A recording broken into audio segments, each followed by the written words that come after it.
You think they hate you because you did something wrong. But what if I told you they hate you because you did something right? Because you dared to rise, to walk with confidence, to refuse to kneel before their illusions. Today, we will uncover a truth that most men die without understanding. Why everyone secretly hates you, and how that hatred reveals your hidden power. In every room you enter, there are eyes watching you. Smiles concealing teeth. Compliments laced with poison. You call it society. I call it the theater of envy. A world where virtue becomes a crime, and weakness a virtue. So let us begin this dissection of human nature, as Niccolo Machiavelli once wrote. Men are ungrateful, fickle, false, cowardly, and covetous. Do not take their hatred personally. Take it strategically. Let me tell you something about the nature of hatred. It does not begin with conflict. It begins with contrast. When you step into a room carrying light, the darkness around you does not vanish. It grows restless.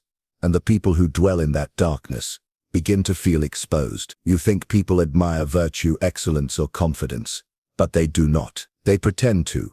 They applaud it in public, but secretly they despise it, because every time you rise, every time you discipline yourself, every time you conquer a weakness that still owns them, you remind them of their chains.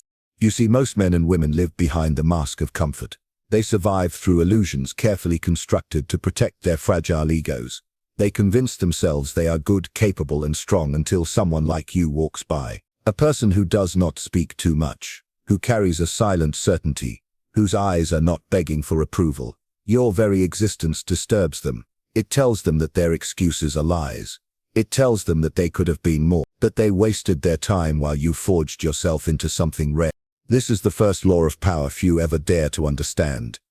People do not hate you for your flaws. They hate you for your strength.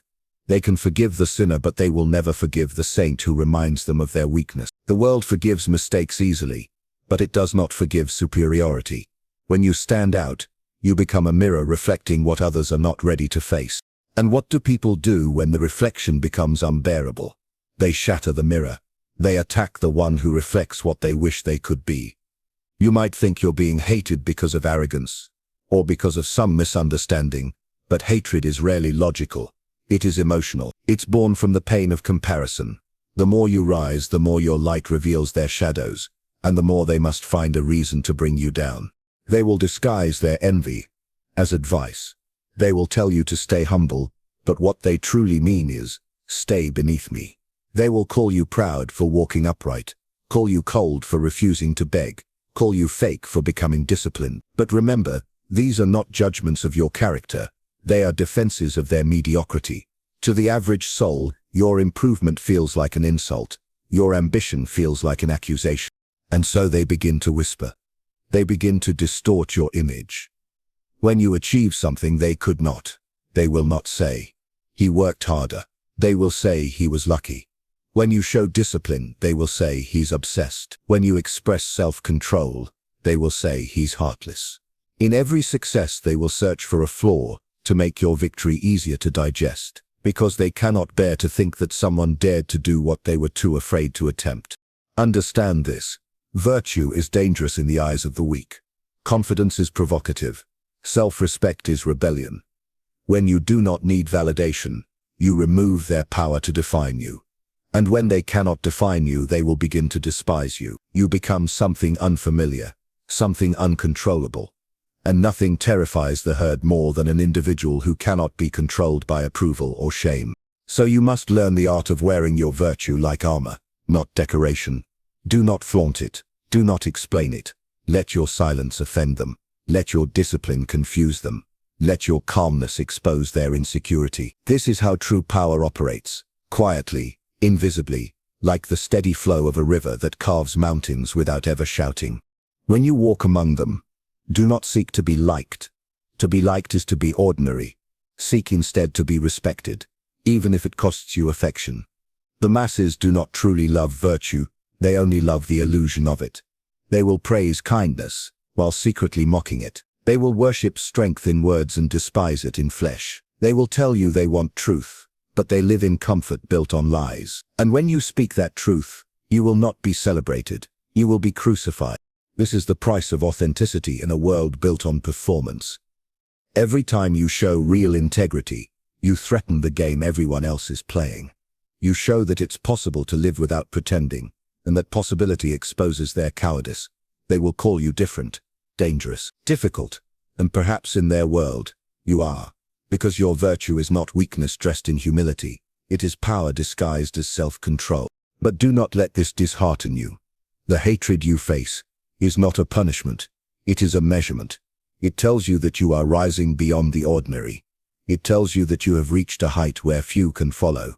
Remember, the world has always been cruel to those who dare to grow. Socrates was poisoned, Christ was crucified, and every thinker who spoke too loudly was silenced by those who feared truth.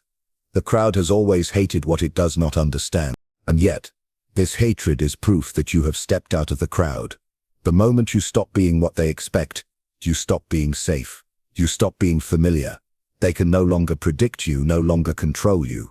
So they do what frightened minds always do.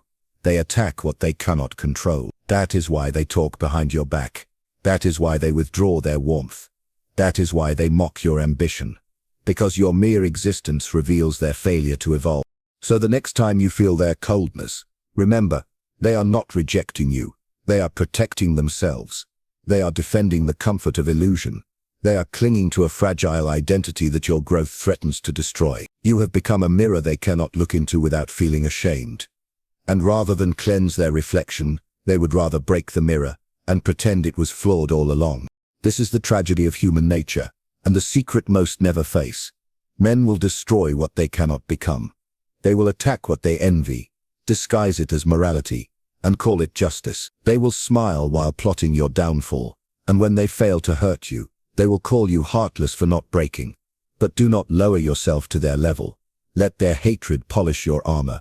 Let their jealousy sharpen your wisdom. Because when you understand why they hate you, you no longer need their love. You see, the mask of virtue is not worn by the virtuous, it is worn by the fearful. The truly virtuous do not need a mask because they have nothing to hide. But those who fear your light will always pretend to possess it. They will wear kindness like perfume, while inside them festers resentment. And when your true virtue enters their world, it exposes their pretense like sunlight on a ghost. That is why they despise you, not because you are bad, but because you are real.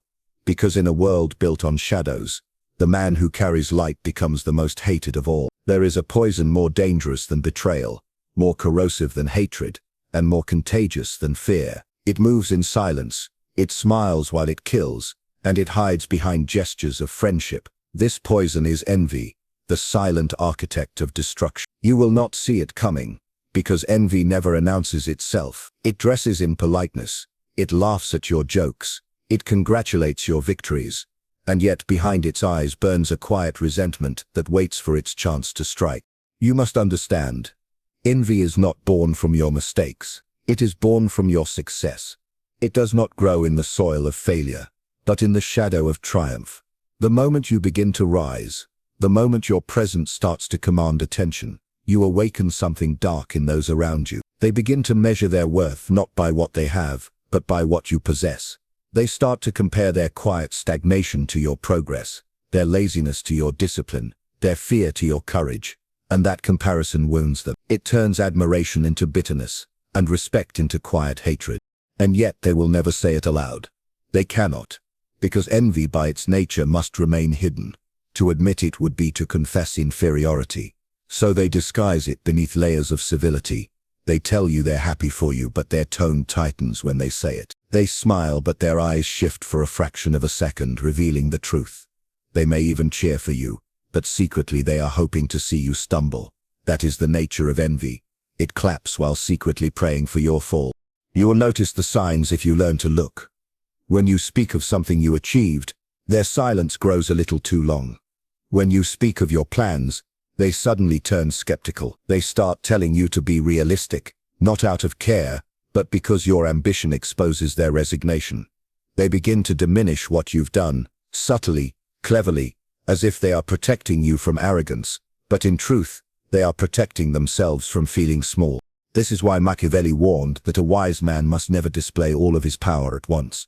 Because the brighter your flame, the more moths it attracts. And some of those moths carry poison on their wings.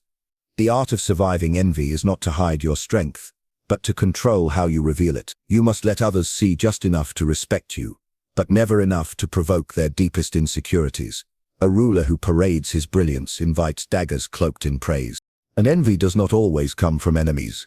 Often it comes from those closest to you, your friends, your colleagues, sometimes even your family, because proximity intensifies comparison. Strangers may admire you from afar, but those who walk beside you cannot bear the reminder that you share the same origins, yet walk different paths. They tell themselves that life was unfair, that luck favored you, that fate played favorite, because to admit that you earned what they did not would destroy their illusion of equality. This is why you must never seek validation from others. The more you crave approval, the more power envy will have over you. The envious will use flattery to draw you close. And when you begin to trust them, they will strike, not with open violence, but with subtle sabotage. They will infect your reputation with whispers, plant seeds of doubt in others, and slowly erode the ground beneath your feet. Their goal is not to defeat you outright, but to make you stumble, to make you doubt yourself, to bring you back to their level. And when they see you remain calm, when their poison fails to move you, their hatred deepens. Because envy feeds on weakness. It thrives on your emotional response. When you react, when you defend yourself, when you explain, they feel powerful. But when you stand still, when you act as if their words are beneath notice, their envy turns inward and consumes them. The greatest punishment you can give to the envious is indifference. But remember this, envy will never truly die. It is part of the human condition. It is older than kingdoms, deeper than greed. Even the great rulers, the conquerors, the philosophers, none were free of it. Caesar was envied by his allies. Socrates was envied by lesser minds. Leonardo was envied by those who called themselves artists, but could not match his genius. The brighter the sun, the longer the shadows. So do not seek to eliminate envy. Learn to use it. Let it reveal who is true and who is false. Let it show you who can celebrate your success and who only tolerates it. When people envy you, they expose their weakness. They show you the cracks in their character. They may hide behind laughter or sarcasm, but envy always leaks through. Pay attention to the little things, the way they look away when you speak of your progress, the way they rush to change the subject when your name is praised, the way they recall your flaws when others speak of your strengths. These are the subtle signs of inner corrosion. They cannot celebrate your light because it reminds them of their own darkness. And yet, the truly Machiavellian mind knows how to use this poison as a weapon. You can let envy divide your enemies. You can let it expose disloyalty before it harms you. When you recognize envy early, you can redirect it, control it, even exploit it. Flatter the envious just enough to make them reveal themselves. Give them the illusion of equality, and they will expose their own ambitions. Never confront envy directly. It thrives on confrontation. Instead, absorb it, like a shadow absorbs light.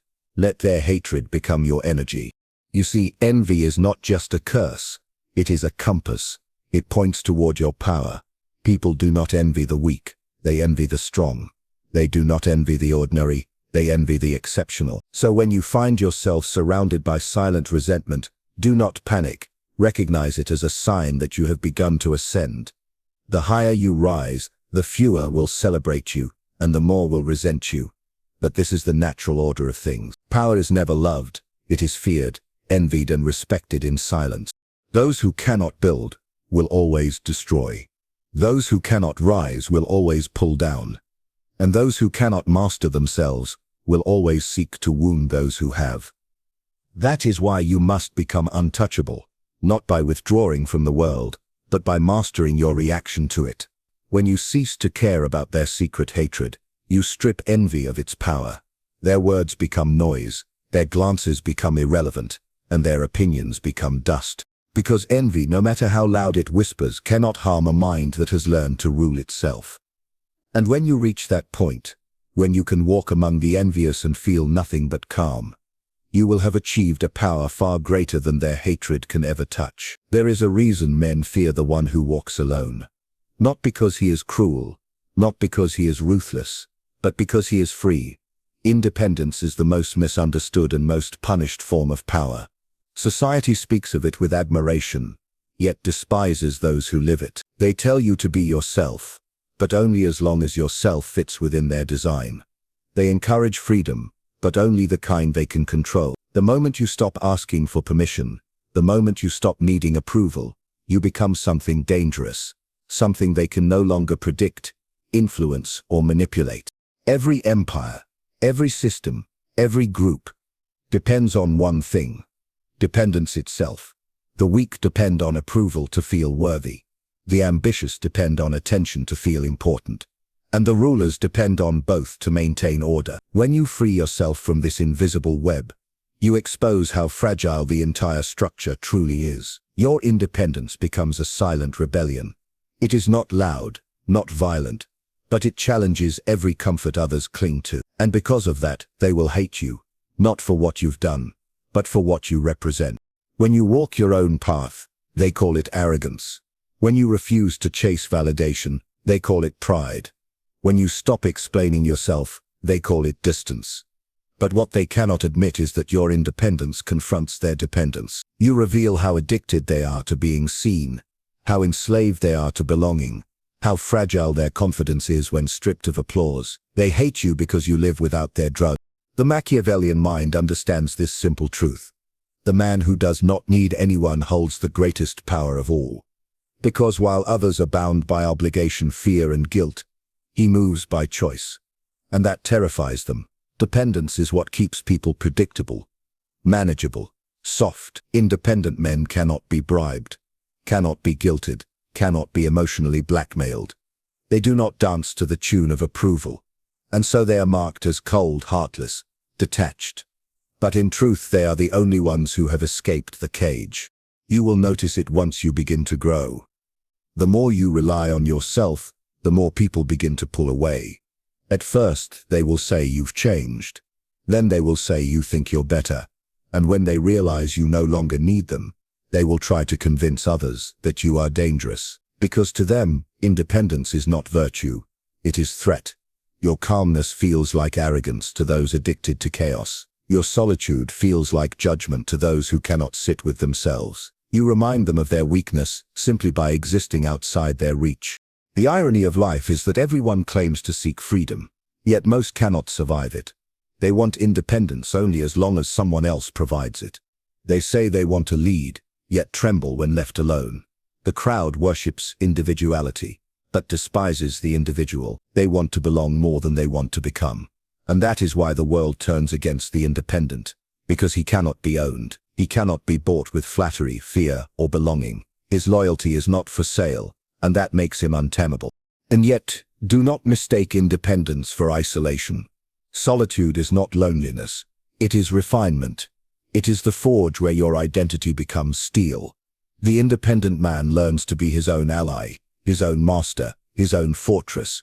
He finds peace not in company, but in control. In solitude, he hears the truth that crowds drown out.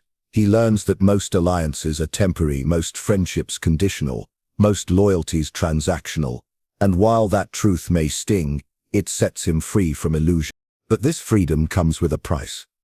To stand alone is to bear the weight of silence.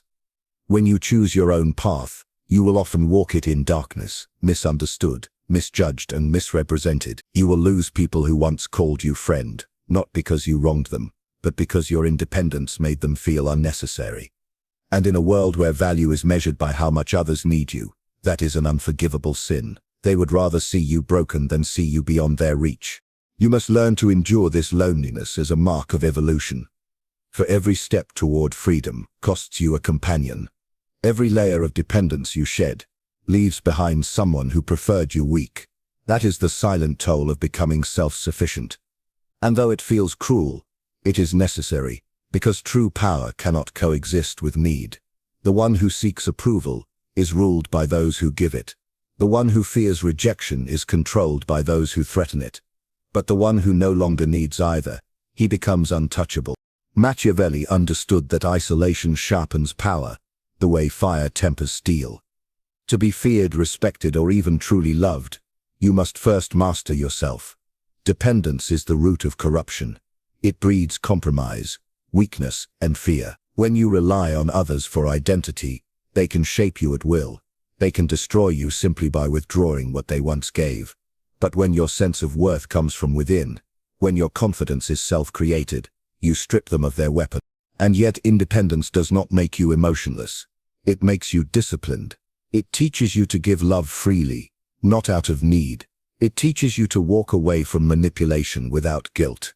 It teaches you that silence is not emptiness, but strength. The independent soul can stand before kings without kneeling, and before peasants without pride, because his value does not rise or fall with anyone's opinion.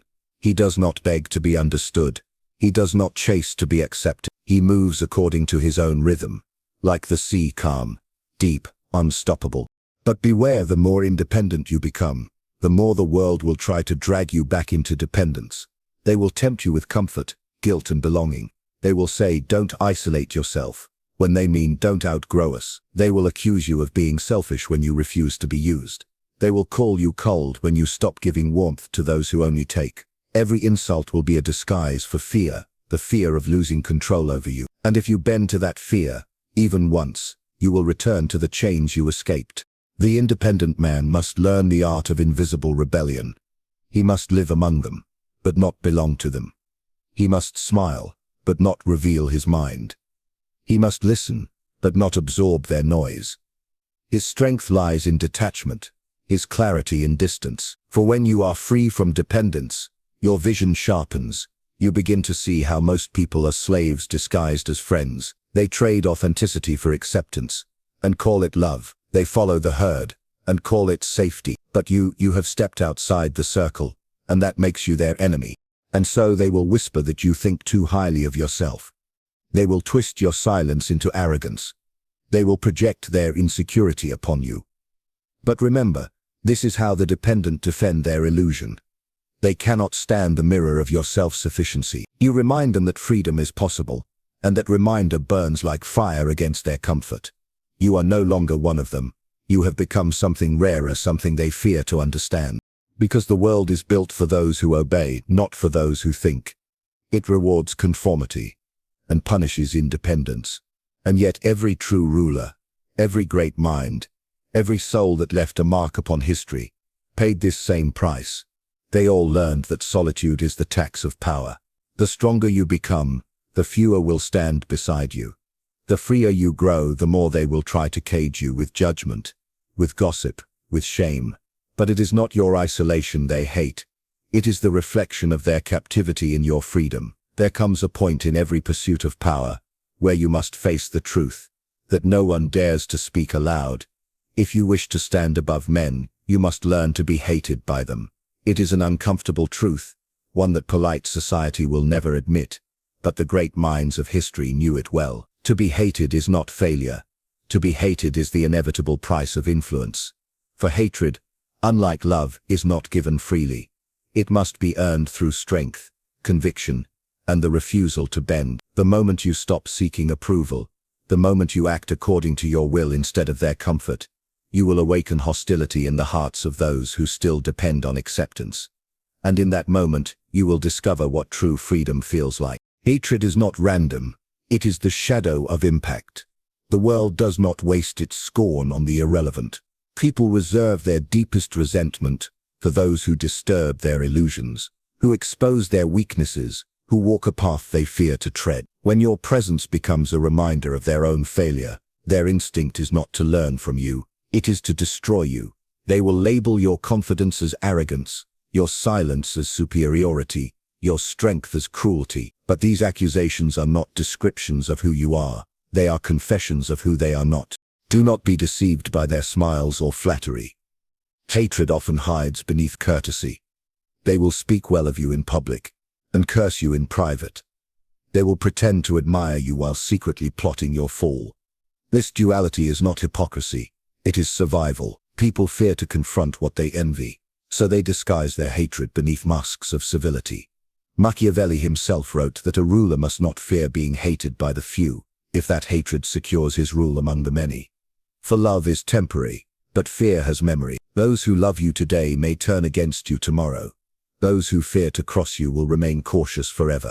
You must learn to see hatred, not as a wound, but as a signal. When they begin to whisper your name with venom, when they twist your image into something monstrous, when they celebrate your mistakes louder than your victories, it means you have become significant. Insignificance invites pity, power invites hostility, and only those who have learned to stand inside that storm without flinching will ever shape the world. There is a strange kind of respect hidden within hatred. Those who despise you acknowledge your power even as they curse it. They may deny your virtue, but they cannot deny your influence. They may call you heartless, but their obsession proves you have touched something in them they cannot ignore. To be hated deeply is to be seen clearly. You have pierced through their armor of indifference, and now you live in their thoughts rent-free. They will think of you when they rise and when they sleep. They will discuss your flaws with passion, trying to convince others of your evil, not realizing that every word they speak spreads your legend further. The weak believe hatred diminishes power. The wise know it multiplies it. Every insult, every accusation, every attack strengthens the myth of the one who endures. People admire those who are loved, but they respect those who are feared. Love inspires imitation, fear inspires obedience. And in the politics of survival, obedience is far more useful than affection. You can command loyalty from those who fear losing your favor, but you will never secure it from those who merely love your presence. Love fades. Fear roots itself deep. Still, hatred must be handled with mastery. To be hated foolishly is to invite destruction, but to be hated strategically is to command influence. You must never provoke hatred for vanity's sake. Do not boast, do not seek confrontation, do not become a tyrant of ego. Let your hatred come as a consequence of strength, not the expression of it. When people hate you for your discipline, your clarity, your refusal to be manipulated, then your hatred becomes your armor. It protects you from the clinging hands of mediocrity. But when they hate you because you are cruel or careless, you have lost the art and become its victim. Remember this: the crowd does not hate evil, it hates difference. They hate the one who sees beyond their limits, the one who dares to live according to truth instead of comfort. The thinker, the visionary, the ruler, all have worn this same crown of thorns. Socrates was hated for questioning too deeply. Galileo was hated for seeing too clearly. Machiavelli himself was hated for revealing too much about power. Hatred is not the mark of failure. It is the signature of those who refuse to live small. There is a unique silence that comes with being hated. People stop pretending to care about your comfort, and that is when your mind grows sharp. You no longer measure your worth by approval. You stop decorating your words to please fragile ears. Hatred becomes your filter. It removes the weak, the jealous, the deceitful from your path. It shows you who is genuine and who is not. Those who still stand beside you after the world has turned will not be your admirers. They will be your equals. But the true power of being hated lies not in defiance but in composure. Anyone can react. Few can remain calm. When they attack you and you stay silent, when they insult you and you continue to move forward, when they spread rumors and you remain untouchable, their hatred begins to eat itself. They wanted to see you wounded, but instead they see you thriving. That is the ultimate victory, not revenge, but indifference. Indifference kills envy faster than confrontation ever could. Hatred reveals character, not yours but theirs. The weak use hatred as a shield to hide from self-reflection. They convince themselves that your success is unearned, your confidence unjustified, your strength an illusion, because if they were to admit the truth that you became powerful through effort, pain and clarity, they would have to face their own failure. It is easier to hate the mountain than to climb it. It is easier to curse the storm than to learn from it. So, let them hate. Let them burn with quiet resentment. Let their envy turn their admiration into rage. Every word spoken against you becomes proof that you matter. Every rumor spread about you becomes a monument to your presence. The powerful are never loved universally. They are either worshipped or feared, praised in daylight and cursed in darkness. But whether they cheer or condemn, they are all still speaking your name. And in this world, to be remembered is the highest form of victory. To be hated is to have power that cannot be ignored. It means your choices disturb the weak. Your silence unsettles the noisy. Your existence defies the ordinary. Hatred, when mastered, becomes the most honest applause. It says you have become something beyond our reach. And when you understand this, when you no longer crave to be loved by all, you cross the invisible line between those who live to be accepted and those who live to rule. You were never hated for who you are. You were hated for who they could never become.